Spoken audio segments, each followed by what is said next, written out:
जय हिंद साथियों। तो एसएससी जीडी कांस्टेबल के फिजिकल में दो चीज़ें होती हैं, पीईटी एंड पीएसटी।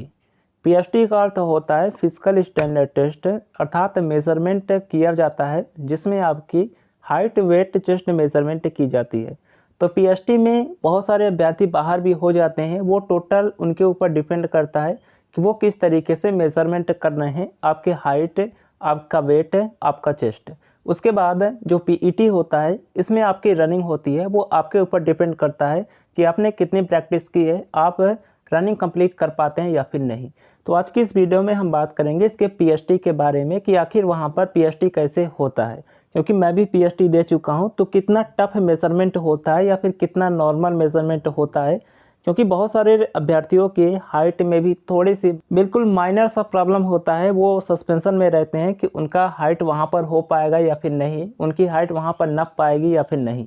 और बहुत सारे लोगों के चेस्ट में भी प्रॉब्लम होता है कि चेस्ट वहाँ पर किस तरीके से मेजरमेंट करते हैं, कहीं चेस्ट में बाहर ना कर दें, चेस्ट कितना होना चाहिए, अगर थोड़े बहुत कम है तो क्या वहाँ पर ले लिया जाएगा या फिर नहीं, तो किस तरीके से मेजरमेंट होता है और कितना माइनर डिफरेंस वो काउंट नहीं करते, उसके बारे में भी बात करेंगे। और फ्रेंड्स, चैनल पर पहली बार आएँ तो सब्सक्राइब कर लीजिएगा, आगे का जो कुछ भी अपडेट आएगा मैं आपको इन्फॉर्म करूंगा, बिल्कुल ग्राउंड का अपडेट आपको दूंगा। और देखिए, हो सकता है बहुत सारे अभ्यर्थियों के फिजिकल में नाम ना आए, अगर आपके इस बार अच्छे नंबर नहीं बने हैं तो आपको अगली भर्ती की तैयारी करनी है और उसमें आपको रैंक लेके आना है। तो अगली भर्ती की तैयारी में अभी से आप जुट जाइए और उसकी तैयारी के लिए एक बेहतर बुक के बारे में बात करें तो आपको चक्षु प्रकाशन की मिल जाती है। ये बुक आने वाली वैकेंसी 2024-25 के लिए तैयार की गई है। इसमें आपका कंप्लीट सिलेबस कवर किया गया है, जो भी आपके एग्जाम का सिलेबस है, क्योंकि सिलेबस के अकॉर्डिंग अगर आप पढ़ेंगे तो ही आप फुल स्कोर कर पाएंगे, क्योंकि ज़्यादा पढ़ना ज़रूरी नहीं है, ज़रूरी है तो सिर्फ सिलेबस के अकॉर्डिंग पढ़ना। तो हर एक टॉपिक को इसमें कवर किया गया है जो आपके एग्जाम में ज़्यादातर पूछे जाते हैं। इसमें प्रीवियस ईयर के सभी पेपर भी दे दिए गए हैं, जिससे कि आप प्रीवियस ईयर का क्वेश्चंस लगाकर समझ सके कि आपके एग्जाम में कैसा क्वेश्चंस पूछा जाता है। और हर एक क्वेश्चंस का विथ डिटेल्स में एक्सप्लेनेशन दिया गया है। अगर आप इसमें देखेंगे तो आप खुद समझ पाएंगे कि हाँ, बहुत ही अच्छा इसमें एक्सप्लेन किया गया है हर एक ऑप्शंस को, और आगे जो बन सकते हैं उससे संबंधित प्रश्न, उन सभी प्रश्न को भी कवर किया गया है। तो आपके एग्जाम के लिए ये बेहतर बुक होगा, आप इसे बाई कर सकते हैं। साथ ही इसका एक प्रैक्टिस सेट भी आता है, प्रैक्टिस सेट के जरिए आप ज़्यादा से ज़्यादा प्रैक्टिस करेंगे तो आपका कॉन्फिडेंस बूस्ट होगा और आप अपना टाइम मैनेज कर पाएंगे।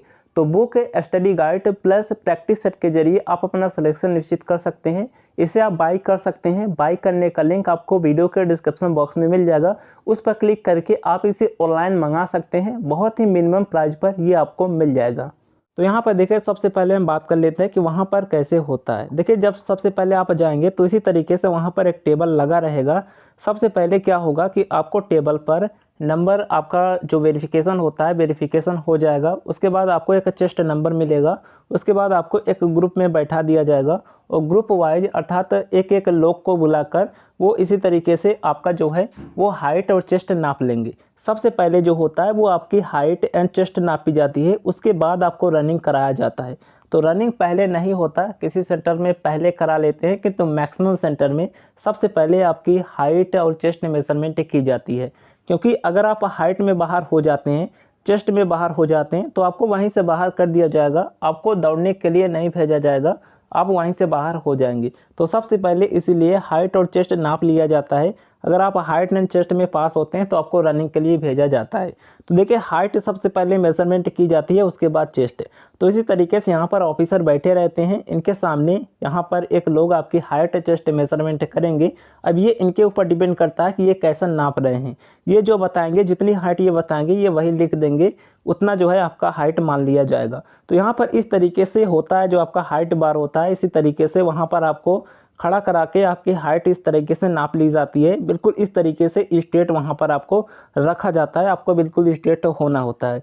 तो इसी तरीके से हाइट नाप ली जाती है। अब देखिए, अगर माइनर प्रॉब्लम आ रहा है, बहुत ही छोटा, अर्थात 0.1 सेंटीमीटर या फिर 1 सेंटीमीटर कहीं कहीं पर मान लेते हैं। जैसे बहुत सारे लोग कहते हैं कि मैं 1 सेंटीमीटर से बाहर हो गया, 0.1 सेंटीमीटर से बाहर हो गया, तो उनका ज़्यादा कम होता होगा। जैसे अगर किसी का 3 सेंटीमीटर कम है तो वो खुद 1-2 सेंटीमीटर बढ़ा के नापते हैं, उसके बाद आपको पॉइंट में बाहर करते हैं। तो एक्चुअल में आपकी अगर इतनी कम होती है तो ही वो बाहर करते हैं, नहीं तो अगर आपका 1 सेंटीमीटर तक भी डिफरेंस है पॉइंट में कुछ डिफरेंस है तो आपको बाहर नहीं करेंगे, वो उतना आपका मेजरमेंट कर लेंगे हाइट। ये हाइट का हो गया। हमने आपको बता दिया कि 1 सेंटीमीटर मैक्सिमम हर एक सेंटर का अलग अलग होता है, कहीं पर तो 1-2 सेंटीमीटर तक का भी डिफरेंस चल जाता है, वो वहाँ पर लिख देते हैं। अगर आपका 168 है तो 170 वो लिख देंगे।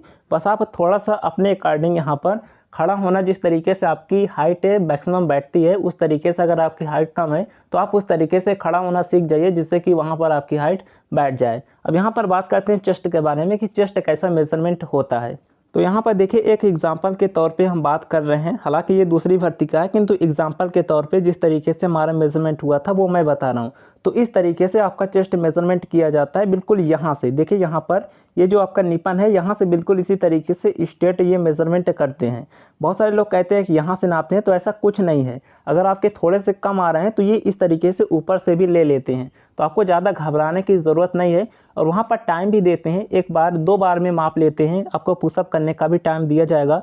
और अगर नहीं आ रहा है तो जो सीनियर यहाँ पर अधिकारी है, जो के पक्ष में निर्णय लेना होता है, वो आकर खुद नापते हैं। अगर आपका यहाँ पर आ जाता है, बैठ जाता है किसी भी तरीके से, आप जो मेजरमेंट है जैसे 80 से 85 के बीच मांगा जाता है, किसी भी तरीके से चाहे ज़्यादा सांस भर के या फिर किसी भी तरीके से, अगर आप एक बार भी 80 से 85 लाकर वहाँ पर कंप्लीट कर देते हैं, उनके नज़र में आ जाता है कि हाँ इतना आ गया है, तो वो आपका लिख देते हैं। क्योंकि देखिए चेस्ट केवल इसीलिए नापा जाता है कि आपके अंदर कोई सांस की प्रॉब्लम तो नहीं है, आप सांस के मरीज तो नहीं है, इसीलिए चेस्ट नापा जाता है। बाकी जैसे बहुत सारे लोगों का वेट कम होता है, थोड़ा सा दुबले पतले हैं, तो वहाँ पर जाने के बाद वो जानते हैं कि चेस्ट बढ़ जाएगा, तो इसलिए वो बाहर नहीं करती। किंतु अगर आप 5 सेंटीमीटर एक्सपेंड कर पा रहे हैं, फुला पा रहे हैं, तो वो जो है बिल्कुल आपको पास कर देंगे।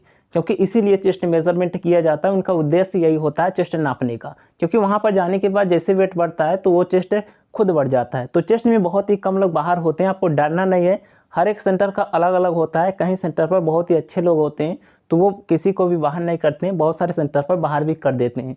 तो आपको परेशान नहीं होना है, बाकी आगे का जो कुछ भी अपडेट आएगा इन्फॉर्म कर देंगे। अब देखिए अगर आपका 78 है, फिर भी अगर आप एक्सपेंड करके 85 ला दे रहे हैं, किसी भी तरीके से फुलाकर 85 तक ला दे रहे हैं, मिनिमम आपका कितना भी है, मैक्सिमम अगर आप 85 ला दे रहे हैं तो आपका जो है वो पास कर दिया जाएगा। यहाँ पर हमने इसलिए इस पिक को लिया, बिल्कुल इसी तरीके से नापा जाता है। यहाँ पर इस तरीके से आप देख लीजिए। चलिए आगे का जो कुछ भी अपडेट आएगा इन्फॉर्म कर देंगे। मिलते हैं नेक्स्ट वीडियो में, तब तक लिए जय।